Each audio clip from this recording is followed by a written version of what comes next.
বছরে যে আমাদের কয়টা জন্মদিন পালন হয় তা আমরা নিজেরাও জানি না। যেমন আজকে দেখো, আরাহির বার্থডে কিন্তু অনেক দিন আগেই চলে গেছে, কিন্তু বার্থডে সেলিব্রেশন তো হয়নি। আজকে তাই বার্থডে সেলিব্রেশন করার জন্য আমরা সবাই উপস্থিত হলাম ক্যাফে। বার্থডের গিফটও নিয়ে চলে এসেছে, কিন্তু গুড়িয়া রানীর কিন্তু পছন্দ হয়নি যে এই গিফটটা তার বান্ধবীকে দেবে। তো অজ্ঞতায় বললাম, এখন তুমি দিয়ে দাও, পরে নয় গিফটটা চেঞ্জ করা যাবে। আর সঙ্গে কিন্তু সব বাচ্চাদের জন্য গুড়িয়া নিয়ে এসেছিল চকলেট। একে একে সব বন্ধু বান্ধবীরা কিন্তু ক্যাফেতে এসে হাজির। আর তারপরেই এই ক্যাফের এমন কোনো খাবার বাকি নেই যে আমরা অর্ডার করিনি, মানে প্রত্যেকটা খাবারই কিন্তু আমরা অর্ডার করেছিলাম। এবার তোমরা অনেকেই বলতে পারো যে প্রত্যেকটা জন্মদিন কেন আমরা এই ক্যাফেতেই পালন করি। তবে বলি শোনো, এই ক্যাফের অ্যাম্বিয়েন্সটা কিন্তু অনেক বড়, আর আমাদের বাচ্চা কাচ্চা যেখানেই যাবে সেখানেই কিন্তু দুষ্টুমি করতে ভোলে না। স্পেসটা যেহেতু অনেক বড়, তাই বাচ্চা কাচ্চারও কিন্তু এখানে এসে ভীষণ ভালো লাগে।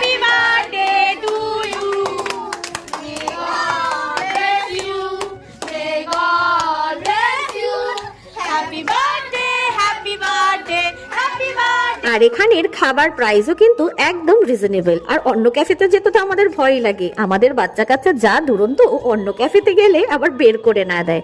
তো যাই হোক, এই ছিল আজকের বার্থডের ভিডিও।